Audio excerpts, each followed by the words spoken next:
안녕하세요. 진심 목소리로 들려드리는 아빠가 들려주는 이야기의 페리도트입니다. 이번에 들려드릴 이야기는 알퐁스 도데의 마지막 수업입니다.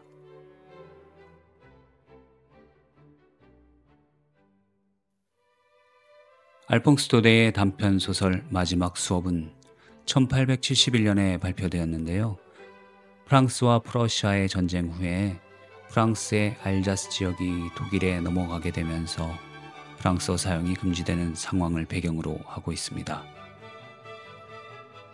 주인공인 어린 학생 프란츠의 시각과 평소에는 무섭기만 하던 하멜 선생님의 슬픔을 통해서 한 나라의 문화와 언어가 얼마나 중요한지 말해주는 바로 애국심과 문화적 정체성에 대한 이야기입니다.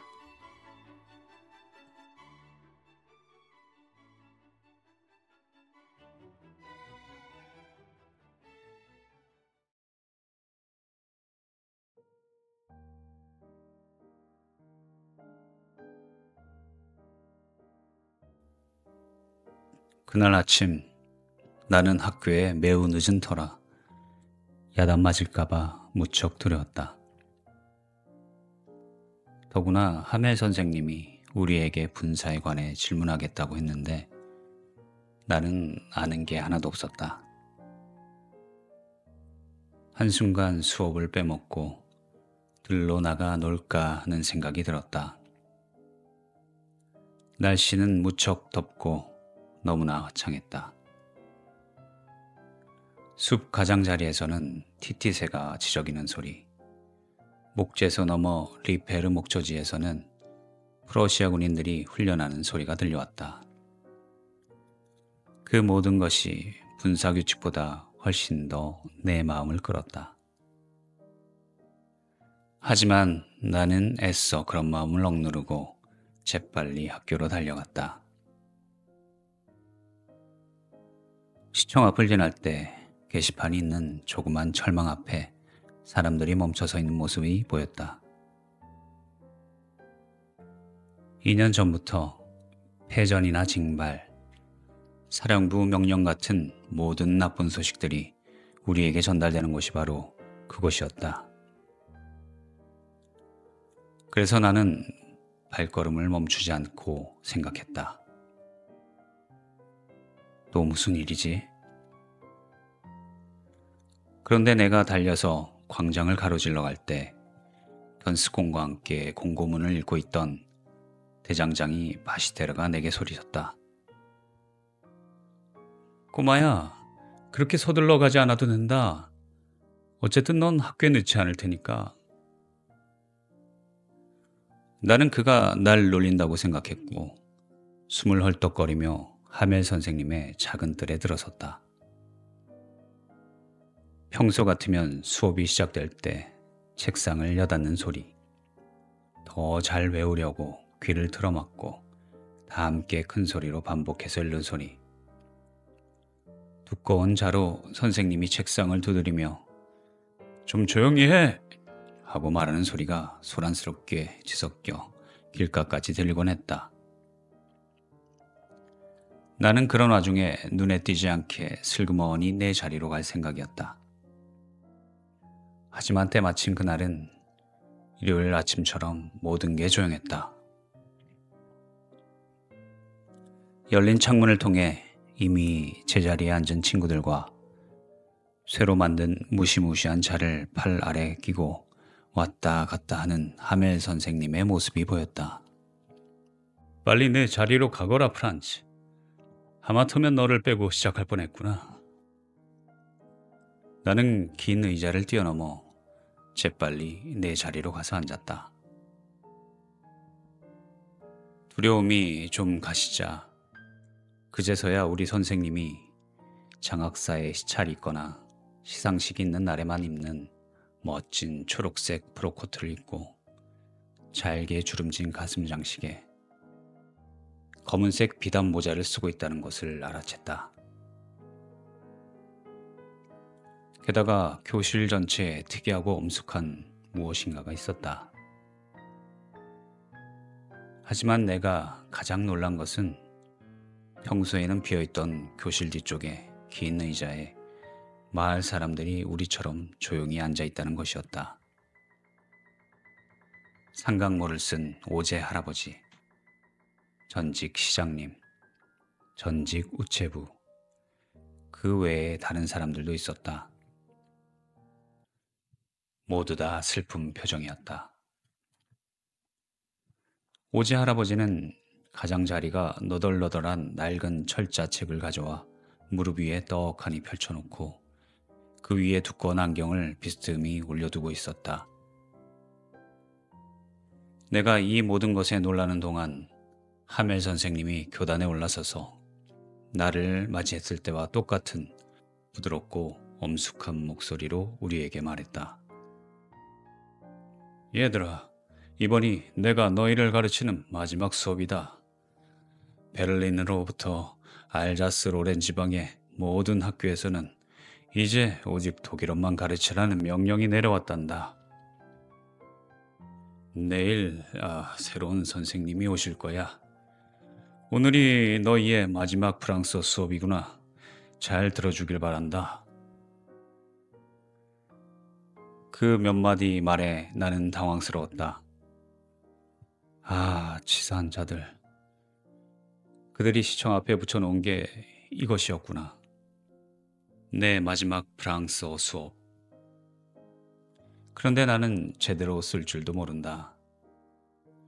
다시는 배울 수 없을 텐데. 그렇다면 이 상태로 머물러 있어야만 하는 건가? 그러자 내가 허비한 시간들, 새 둥지를 쫓거나 시아르강에서 얼음을 지치느라 빼먹었던 수업들이 얼마나 아쉬웠던지. 조금 전만 해도 무척이나 지루하고 가지고 다니기에 매우 무겁게 느껴졌던 책들, 문법책, 성스러운 역사책이 이제 내게는 헤어지면 무척 가슴 아플 오랜 친구들 같았다. 하멜 선생님도 마찬가지였다. 다시는 선생님을 보지 못할 것이라는 생각에 나는 선생님의 체벌과 자로 때리던 매를 다 잊었다. 가엾은 분. 선생님이 멋진 나들이 옷을 입고 있는 것도 이 마지막 수업을 기리기 위해서였다는 걸, 왜 마을 노인들이 와서 교실 맨 뒤에 앉아 있는지 그 까닭을 이제야 알 수 있었다. 그것은 마치 자신들이 좀 더 자주 이 학교에 오지 않은 것을 뉘우친다고 말하는 듯 했다. 또 40년 동안의 훌륭한 교육에 대해 우리 선생님께 감사드리고 떠나가는 조국의 마지막 의무를 다하는 것 같기도 했다. 그런 상념에 빠져 있을 때 내 이름을 호명하는 소리가 들렸다. 내가 암송할 차례였다. 큰 소리로 또렷하게 한 번의 실수 없이 그 유명한 분사규칙을 줄줄 말할 수만 있다면 내가 무엇인들 내주지 않겠는가. 하지만 나는 첫 마디부터 엉켜버리는 바람에 가슴이 메어 감히 고개도 들지 못한 채 그 자리에 서서 몸만 흔들고 있었다. 하멜 선생님이 내게 말했다. 프란츠, 널 야단치지는 않겠다. 넌 마땅히 벌을 받아야 하겠지만 일이 이렇게 되었으니 사람들은 매일 생각한단다. 야, 시간이 있구나. 내일 배워야지 하고. 그러다 무슨 일이 벌어지는지 너도 알겠지? 언제나 배움을 뒤로 미루는 것이 우리 알자스의 커다란 불행이었단다. 이제 저자들이 우리에게 뭐라고? 너희는 프랑스 사람이라고 주장하면서도 너희 언어를 읽고 쓸 줄도 모르는군 하고 말해도 우린 할 말이 없구나. 가엾은 프란치야. 이번 일에 있어 가장 큰 잘못이 있는 사람들은 내가 아니다. 우리 모두가 스스로에게 해야 할 커다란 비난의 몫이 있단다. 너희 부모님들은 굳이 교육을 받은 너희의 모습을 보고자 고집하지 않으셨다. 너희는 농지나 방직 공장으로 보내 몇 푼이라도 벌어오게 하는 것을 더 좋아했지. 나 역시 비난받아야 할 게 전혀 없을까? 너희를 공부시키는 대신 자주 내 정원에 물을 주게 하지 않았던가? 내가 송어 낚시를 가고 싶었을 때 아무 거리낌 없이 너희를 놀게 하지 않았던가? 그러면서 하멜 선생님은 우리에게 프랑스어에 대해 하나하나 말해 주었다. 선생님의 말에 따르면 프랑스어는 세상에서 가장 아름답고 가장 명료하며 가장 변함없는 언어로 우리가 간직하고 결코 잊어서는 안 되는 언어라고 했다. 왜냐하면 한 국민이 노예로 전락한다 해도 언어를 잘 유지하고 있으면 그것은 감옥의 열쇠를 가지고 있는 것과 마찬가지이기 때문이라고 했다. 그러고 나서 선생님은 문법책을 집어들고 우리가 배울 것을 읽어주었다. 나는 이해가 너무나 잘 되어서 놀랐다. 선생님이 말하는 모든 것이 쉽고도 쉬워 보였다. 또한 나는 이렇게 열심히 귀 기울여 들은 적도 없었고 선생님 역시 설명에 그토록 참을성을 보인 적이 없었다고 생각했다. 그 가엾은 선생님은 마치 떠나기 전에 자신의 모든 지식을 우리에게 전하고 그것을 단번에 우리 머릿속에 넣어주고 싶어 하는 것 같았다. 문법 수업이 끝나자 글쓰기 시간으로 넘어갔다. 그날을 위해 하멜 선생님은 새 글씨본을 준비해 두었는데 거기에는 세로획을 끝을 구부러진 멋진 서체로 프랑스, 알자스, 프랑스, 알자스라고 쓰여 있었다. 그것은 마치 우리 책상에 걸린 작은 삼각형 깃발들처럼 교실 사방에 펄럭이는 듯했다. 각자 얼마나 열심히였는지 또 얼마나 조용했는지 보여줄 수 있었더라면 들리는 것이라곤 종이 위로 사각거리는 펜소리 뿐이었다. 어느 순간 풍뎅이들이 날아들었지만 거기에 신경 쓰는 사람은 아무도 없었고 심지어 제일 어린 학생들조차도 마음을 쏟아 정신을 집중해 획을 긋느라 열심이었다. 마치 그것까지도 프랑스어인 양 학교 지붕 위에서는 비둘기들이 나지막한 소리로 구구구구 울어댔고 나는 그 소리를 들으며 생각했다.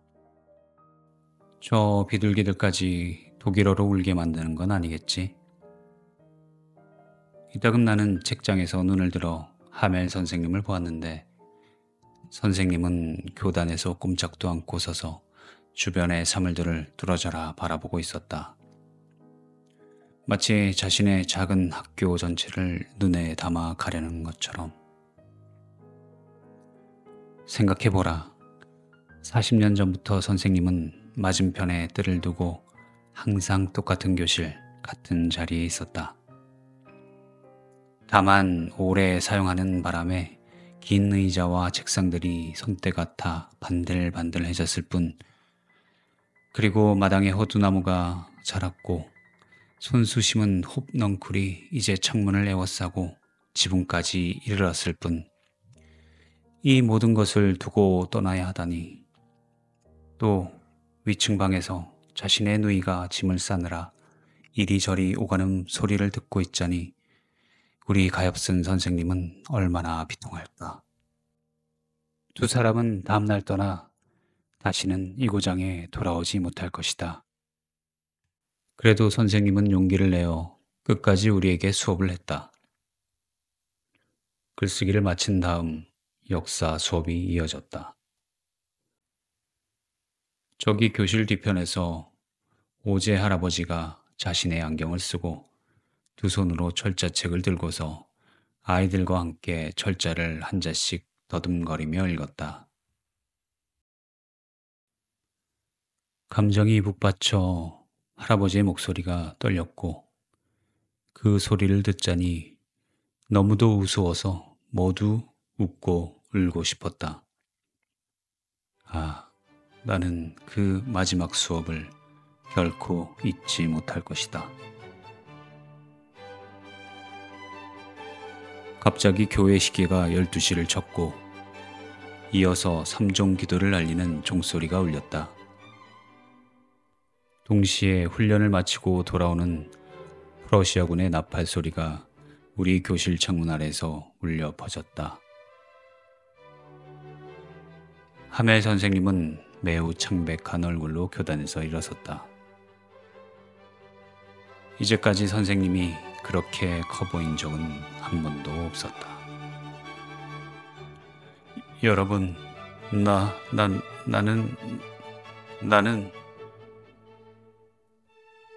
하지만 선생님의 목이 메어서 말을 끝까지 마칠 수 없었다.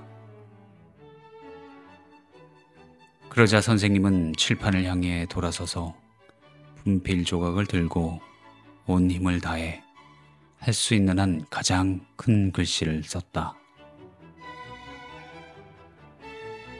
프랑스 만세. 그런 다음 선생님은 벽에 머리를 대고 그대로 있었다. 그리고 말없이 우리에게 손짓을 했다. 끝났으니 돌아들 가거라.